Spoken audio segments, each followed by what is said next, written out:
History shapes everything we do and everything we believe. Across the centuries, a few have written the stories of humanity, and in doing so, have silenced countless others. Choke Points Through Time is where those voices are heard again. Join Dr. Wayne Sedlak, linguist, scholar of ancient languages and history, pastor, former missionary to Africa, graduate school dean, and professor, as he opens the door to our forgotten past. From the tablets of lost civilizations to the chronicles of empires long fallen, discover the truths history tried to hide and the forces that still shape our world today. Choke Points Through Time, a journey through the pivotal moments of mankind's story. This is history as you've never heard it before. And now, here is Dr. Wayne Sedlak.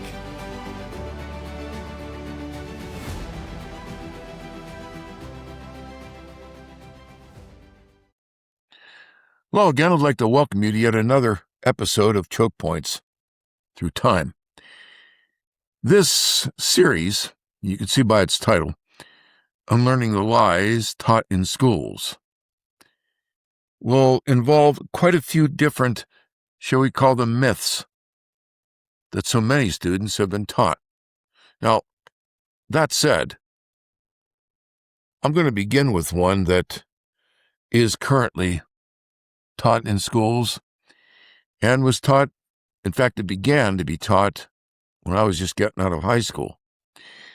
However, the subject of the myth, you find, for example, in April 28, 1975, an article in Newsweek began with this statement. It said, "There are ominous signs that the Earth's weather patterns have begun to change dramatically, that these changes may portend a drastic decline in food production."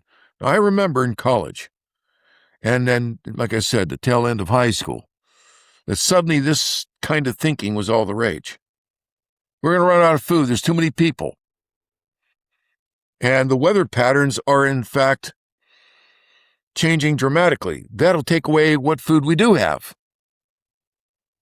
That's interesting. The same article in Newsweek, 1975, ended with this note: "The longer the planners delay, the more difficult will they find it to cope with the climactic change once the results become a grim reality."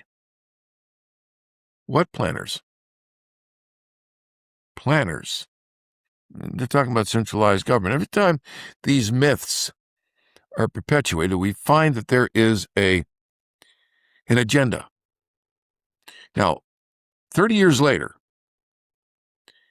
then Senator Barack Obama made this statement. Now, remember, we're dealing here again with climate. He said, not only is it global climate change, not only is it real, it's here. Its effects are giving rise to a frighteningly new global phenomenon, the man-made natural disaster. Global warming. The article in Newsweek was talking about global cooling. In just 30 years, the environmentalists, lobbies and all, flipped their position. See, in my day, they were talking about the decline in the temperature. Today, they're talking about global warming. We're hearing it everywhere. We get the frightening scenarios, the doomsday scenarios. You know, the fact that the glaciers are all going to melt and the coastlines are going to be inundated hundreds of miles, if not thousands of miles into the continents. Whole islands will be overwhelmed. It's always these doomsday predictions that keep on keeping on. But of course, the call is for centralized planning. Currently, that's a big movement in the fossil fuel.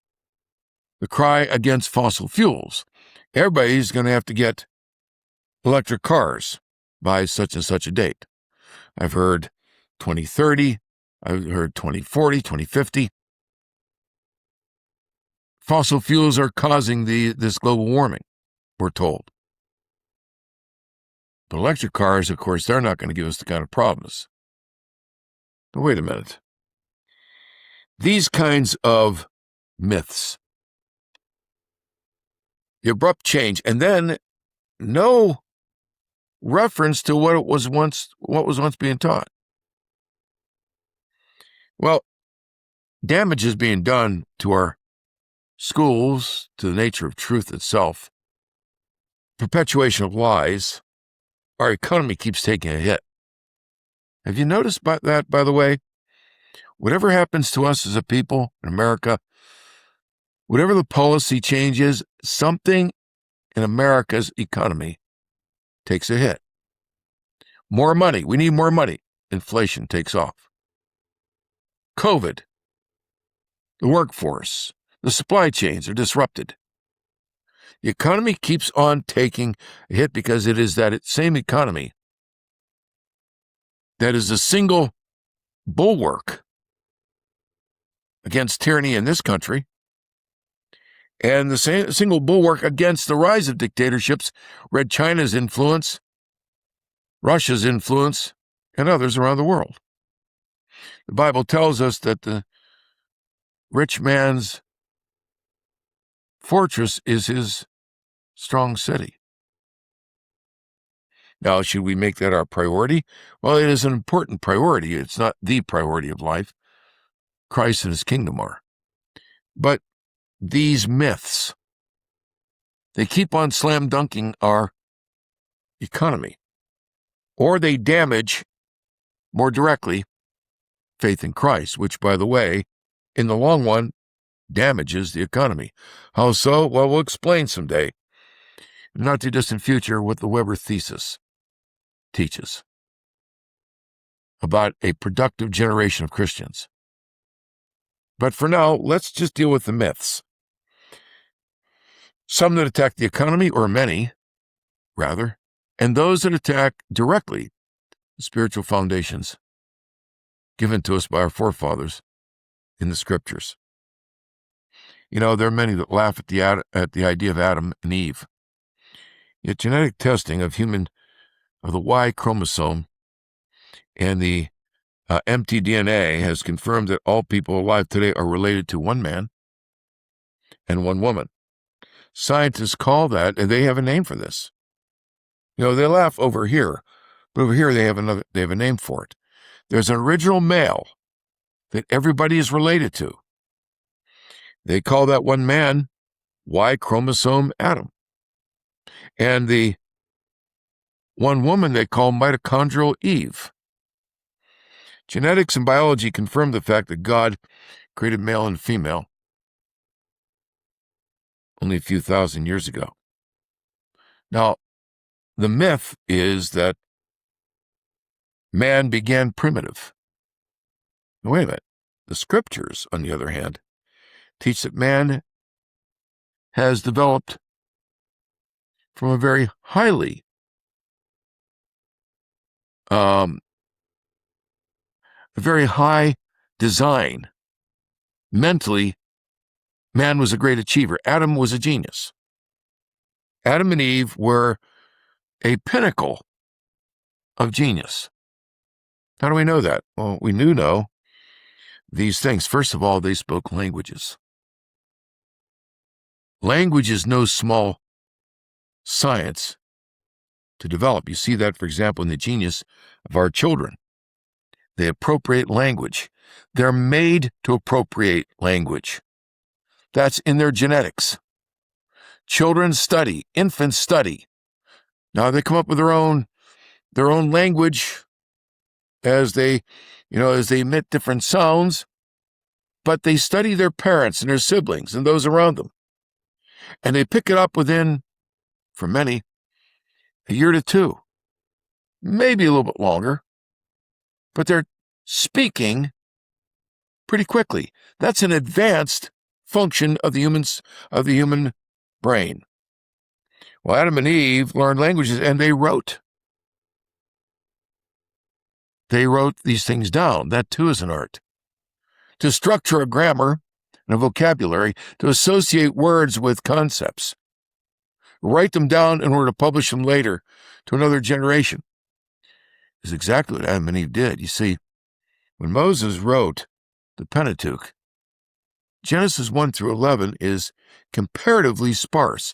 It has all the linguistic evidence of someone who is looking at a sparse record, compared to chapter later in 11 and on into the rest of Genesis, which is greatly developed. Why? Well, Genesis 1 through, let's say 1 through 10 in particular, is the antediluvian world, a world that was buried by the water of the flood. We'll deal with the flood, not the distant future. We'll deal with dinosaurs and other such as we deal with the lies we've been taught in schools. Man was capable of worship. They worshiped the Lord. In fact, they spread that worship throughout the world. Adam, his name goes to mankind and his progeny. The prophet Hosea says he was a covenant keeper. He broke the covenant, though, when he sinned, but he understood what a covenant was. Paul tells us he knew what he was doing when he ate of the fruit of the garden. Covenants are legal concepts. They bind relationships, like a contract, for example. Well, Adam knew his wife Eve. That's a covenant. The word knowledge, yada, or da'at is the noun.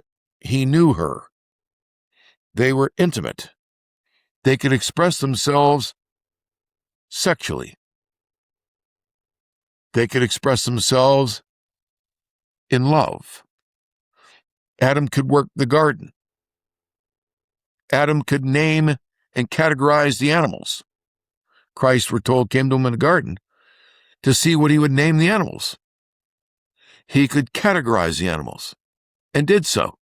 Didn't finish the job. They knew what guilt, sin, and shame were. They knew they were naked. That guilt is an advanced psychological issue in man. They understood echad, unity. Again, we're back to Adam and Eve becoming one flesh through their sexual union. They were echad, a deep psychological movement of the soul. One, in order to get rid of it, in fact, or to abuse it, one must harden the heart, Proverbs tells us. We're told that the whorish woman wipes her face like that. It's using a body cue to express an attempt to eliminate guilt by hardening the heart. Adam and Eve knew what they were doing. They were keeping a covenant. They knew they were called by God to worship him and then to subdue the earth in righteousness. Genesis 1:28. They knew and could converse with the Lord there in the garden. So gardening itself, agriculture, lawmaking, they understood covenants, and then later on, Cain was marked. That became an important issue concerning capital offense. He was disinherited from the family and wandered off and built cities. He wandered off in the land of Nod, or Nod, in English. And we say Nod. Nod means wandering. Well, he wasn't wandering everywhere. His wandering was away from the Lord and from his family. He married his sister, which at the time was not a genetic compromise. Later, the law of the Lord would forbid it. We see her in Genesis 5. But he built a city. That involves surveying, engineering, construction, stone, wood, cement. He's a genius in legal systems. He passed on law. So did the other patriarchs. His great-great-grandson, Enos, spread throughout the earth the worship of the Lord. In his day, people all over the earth. The poetic form of his name, meaning man, refers to an expansion into mankind. Adam means mankind or just man, but Enos is a different kind of usage. In its poetic use, it is a spreading of, in this case, worship, which is the description that's added to his name, begun in the days of his dad, Seth. The word of God was spreading. And his son Canaan was a prized possession. His name refers to that. It seems to argue for an evangelism, something he did that spread that word. And furthermore, Halal, a praise is lifted up in the earth. And then Jared, there's the descent unto judgment that began with Yared. Enoch speaks of it. Noah ended up living at the very last stage of it in a worldwide flood. You see, these people, these antediluvians, were very advanced. Engineering feats, language, worship, family union, family building, guilt, shame, echad, the psychology of man. Man began at a very high level. That's not what evolution has taught us. Evolution has given us the myth that man has evolved. You know, there were fish and then amphibians and the lizards and reptiles, and somehow we got to the primates and then man.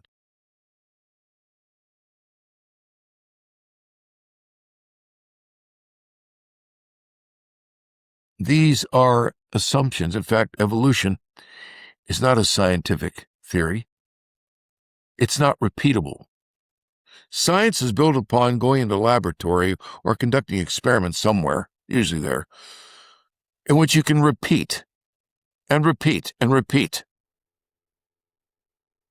If it's repeatable, you're now approaching the construction of laws. The problem is,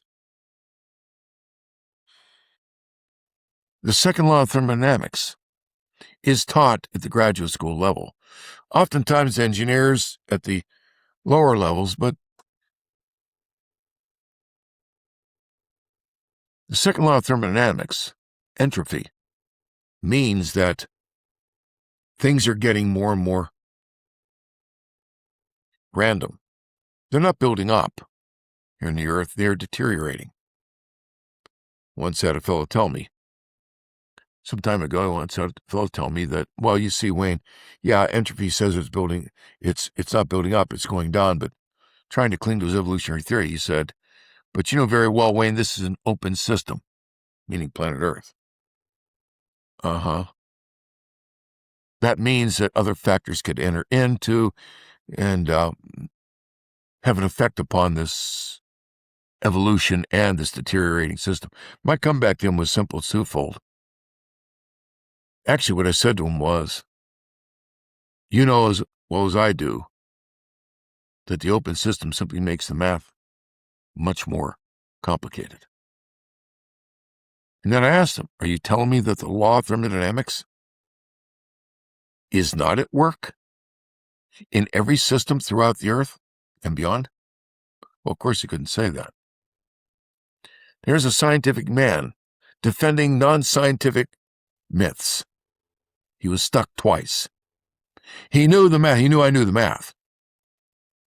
He knew the math was more complicated, but it still verified the fact that we don't see evolution repeating itself. We do see the law of entropy. We do see deterioration. Things breaking apart, going to a more random state. Besides, it is called a law by scientists because it's repeatable. We can see it. He didn't want to give up his evolutionary theory, but Nonetheless, the theory runs against the laws of science. It certainly assails the Bible.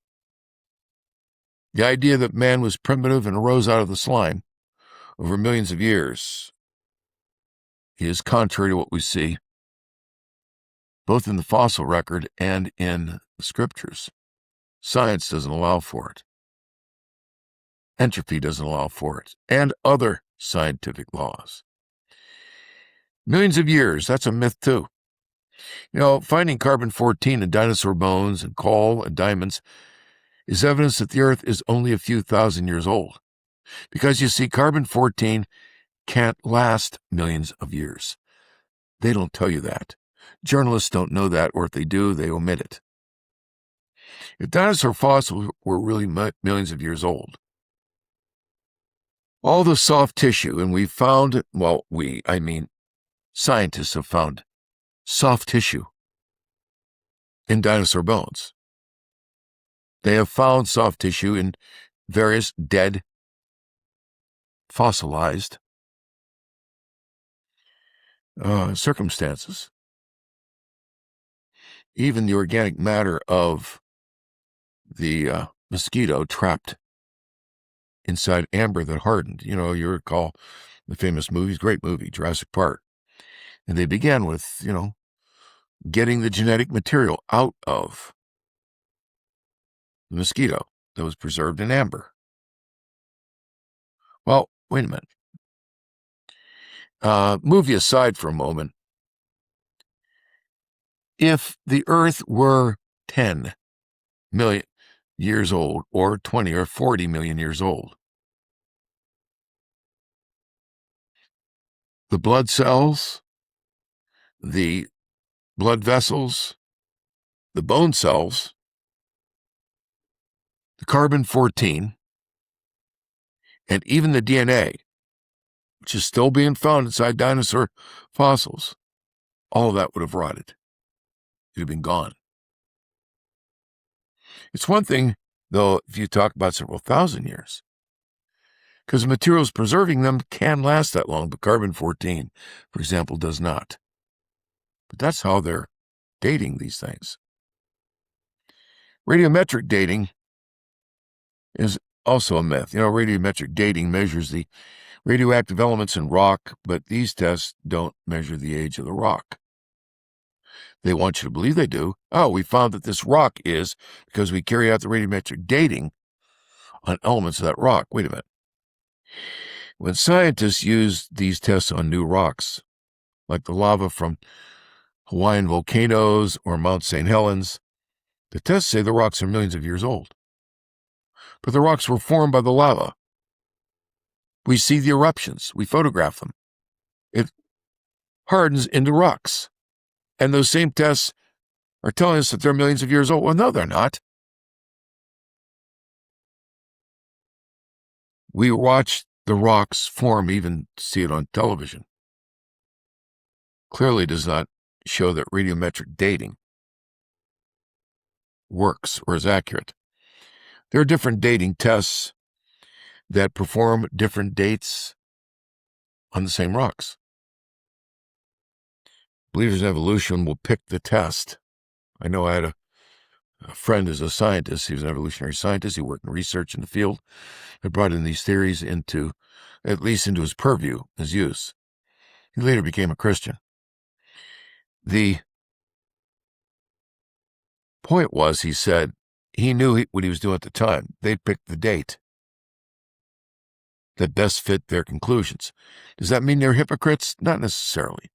Let's not judge all the character like that. He said he actually was sincere.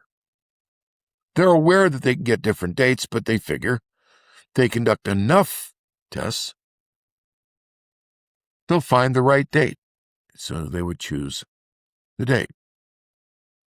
For example, one rock layer from the Grand Canyon was tested in different ways and got ages between 842 million years ago and 1,375 million years ago. That's a difference, an error of over 500 million years.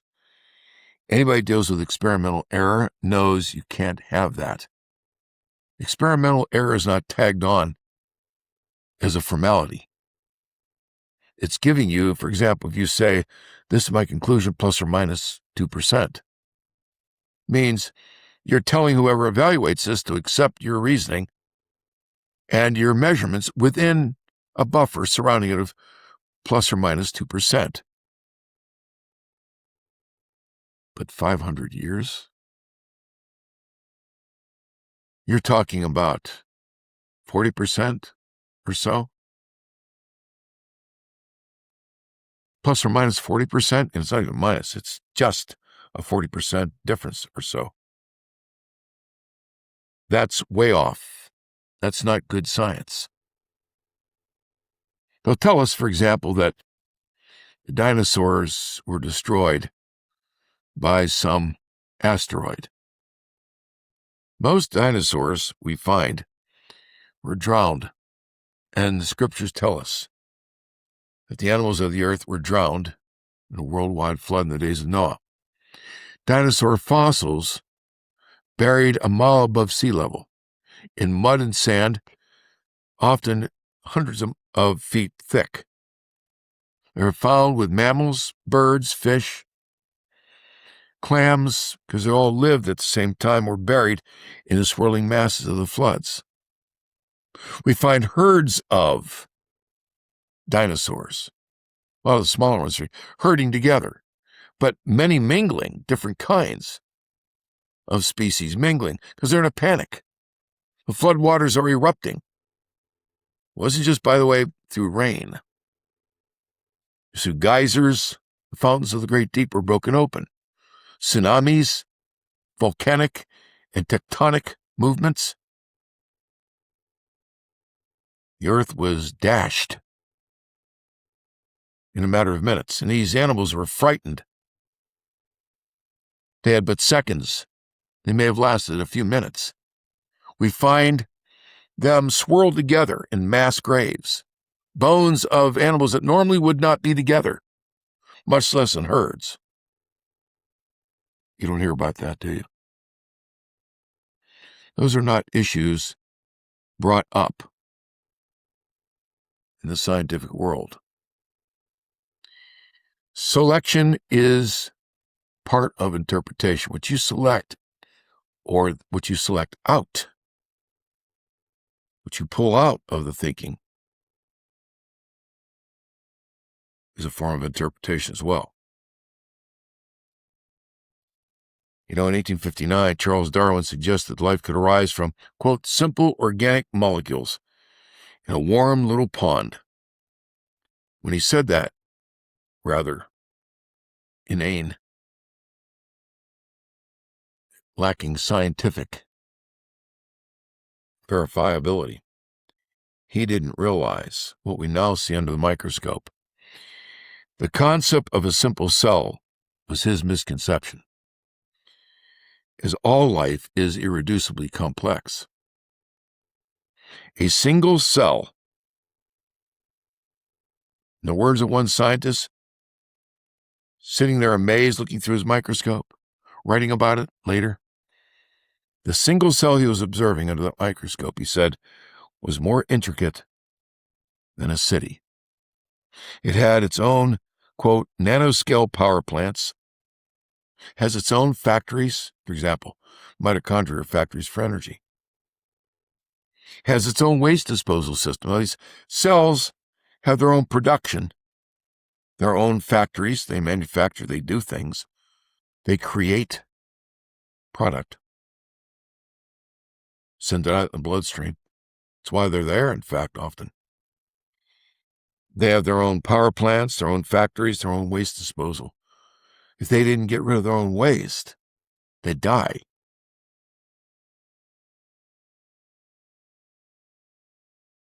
The cell this scientist was talking about could produce over 1 trillion copies of itself in a single day. Then we have the ape-man myth. When you look at, for example, Australopithecus, nicknamed Lucy, my generation, she had just been discovered and all that. And they're making much of this, and they show pictures of this primate, well, so-called man, a precursor to man, standing upright, making him in their drawings, and they still do, making her in the drawings look more and more like a man, instead of, if they were honest and painted the picture as the skeletal remains demonstrate, a more accurate-looking Lucy would be looking more like how the gorilla walks. However, some evolutionists focus on certain parts of the DNA to maintain that there's, they would say, a 99% similarity between the primates, like the chimpanzees and man. Actually, the genome-wide, only 70%, 70% of the chimpanzee DNA is similar to human DNA. The bones of Australopithecus was almost identical to a tree-dwelling ape. It's deceptively, as I said, made to look like a human being. However, there are no ape men per se. In the closest so-called precursors to man, Lucy, for example, comes to mind, Australopithecus. The eyes are incorrect. It's the wrong eyes. It's the wrong skull. It's the wrong arms. It's the wrong spine. It's the wrong pelvis. It's the wrong wrist. It's the wrong fingers, all of them. It's the wrong knees, the wrong feet, and the wrong posture. So the short of the long is, it doesn't resemble man at all.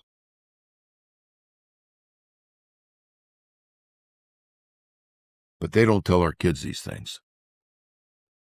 What about the beneficial mutations myth? Genetic mutations can occur during DNA replication, but mutations are invariably harmful or neutral. So mutations, and I'm reading here, while mutations can rearrange existing genetic information, they cannot create new or improved DNA.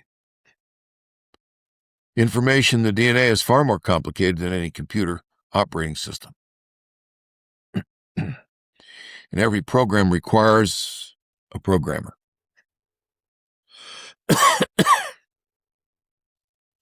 Random mutation may lead to a flawed variation within a species, but this process is the opposite of evolution. So what happens is the evolutionists have to look for that. They know these things.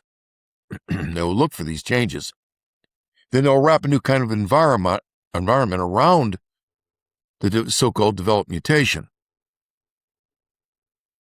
Then they will read the mutation as if it adapted to the environment they've created. They've done that with the so-called primates to man evolutionary tree. They've done it with the dinosaurs. They're doing it, for example, this myth that has arisen, made popular by Hollywood, of dinosaurs and birds, the relation between the two of them. There is no transition between the two. It's all speculative. In fact, that's a big problem with evolution. There are always missing transitions. From the primates to man, we just showed you with Australopithecus, it's a primate. With dinosaurs and birds, you're dealing with two different things, and there are no transitions. You should find somewhere in the various levels of sediment fossils that show the developmental stages from the one to the other, and we don't have that. That's not all that we find. We find much, much more than that. You know, we're told in Colossians 2:8, beware lest anyone cheat you through philosophy and empty deceit. Note that, empty lies. According to the tradition of men, according to the basic principles of the world and not according to Christ. Wait a minute. According to the tradition of men, according to basic principles of the world's thinking, they will rob you through vain philosophy, through empty deceits, rob you of truths, most important of which is your eternity, the nature of Jesus Christ, the Lord, who he is, why he came. We're told in John 5, most assuredly I say unto you, he who hears my word and believes in him who sent me has everlasting life, shall not come into judgment, but has passed from death into life. But if you become convinced of a vain philosophy called evolution, you're convinced that the lies are truths, then you have an irreconcilable problem. That philosophy runs right up against a number of great truths of the Bible. Creation, for example. We are told in the Bible, and God said, let there be light. And creation was, in fact, ex nihilo, out of nothing. But evolution says, you see, look, everything had a precursor. There was something that came out of something that came out of something. They don't know where the beginning is. They just keep on reasoning regressively. They go back. That's all they do. They don't have an ex nihilo. In fact, talking about a big bang doesn't solve anything, because where did the materials and the energy come from for the big bang? They don't know. It's presumed to be something like they see in certain star systems. You know, the destruction of certain stars. But they can't tell you where their bang started from. They can't tell you where the energy came from. They can't tell you why it blew up. They can't tell you what blew up. They have to presume it.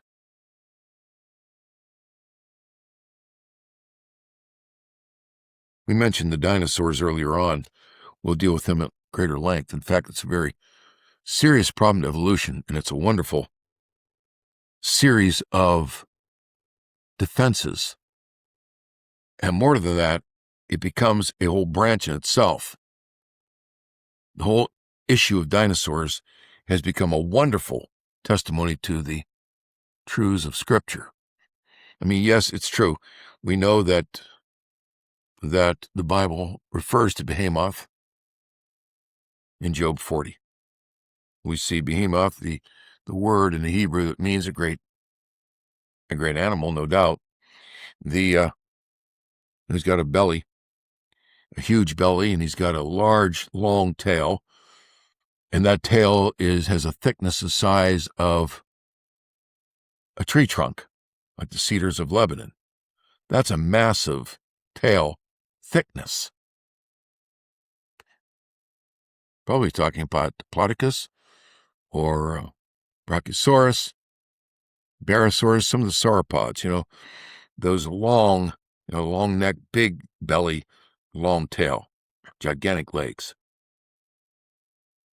Yeah, the Bible does draw reference to it.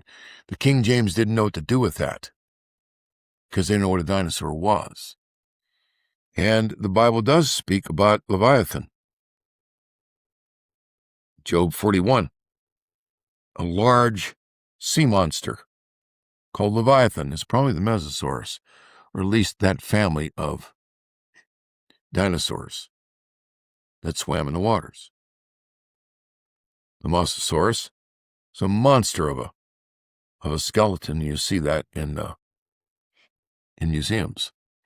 The Scriptures do speak in terms, though, of the geological impact upon society. Psalm 104, the King James, listen to this for a moment.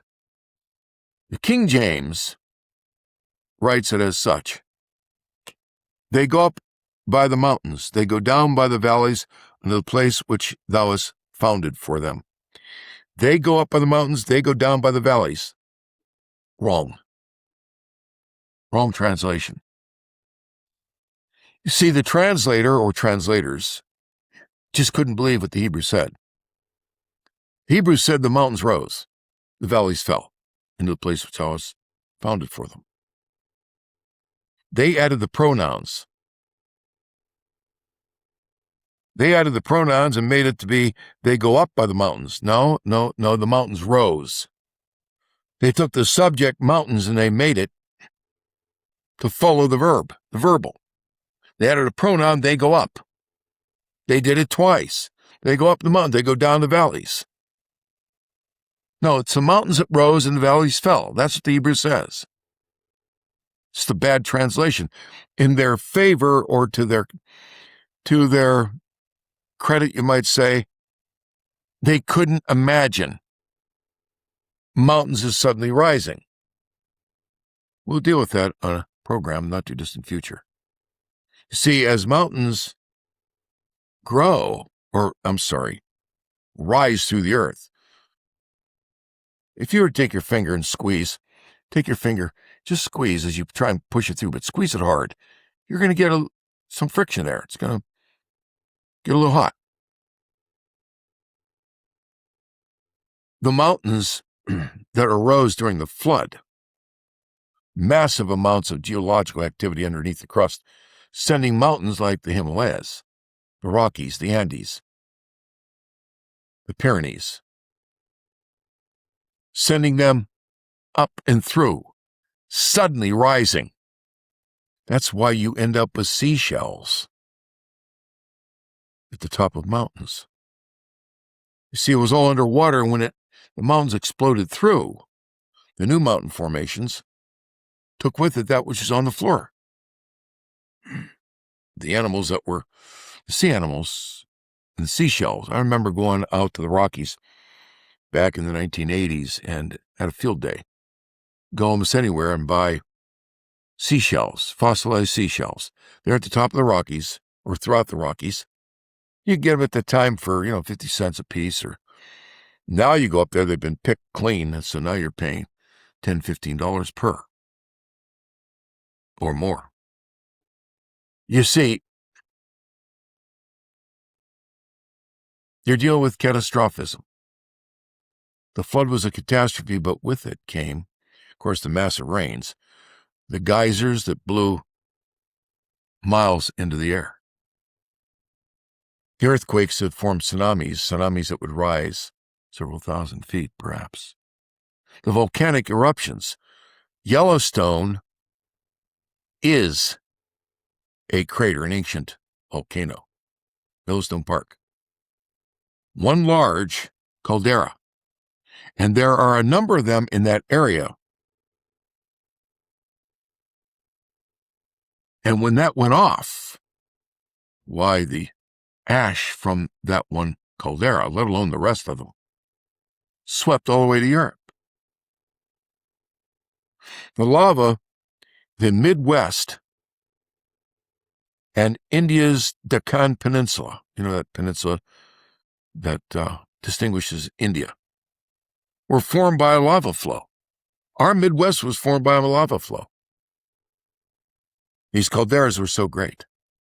See, that kind of catastrophism is not popular, because it then means that God did indeed hold man morally responsible. If there's anything about mankind, it is resistance.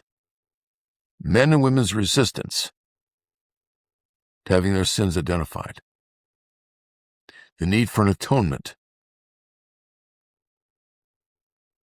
Or to face the judgment of God without Christ.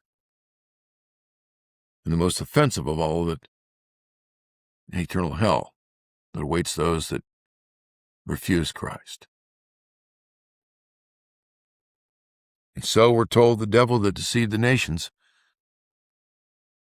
was successful. The Bible declares him able to deceive the nations. But God will in his goodness bring the truth out and send it to the far ends of the earth. We can't do it of our strength, but God will send the truth. It will overwhelm the lies and deceits, the vanities of the devil, and create a whole new worldview built upon the scriptures. The very thing we're trying to do right here. Unlearning the lies taught to us in schools and elsewhere. We'll present more of this in our episodes, our choke point episodes, as we go. May God bless you. This has been Choke Points Through Time with Dr. Wayne Sedlak. Visit us at visionviewpoint.com, where you'll find a host of articles, books, and videos designed to answer any questions you may have. Join us Tuesdays and Fridays for Choke Points Through Time with Dr. Wayne Sedlak.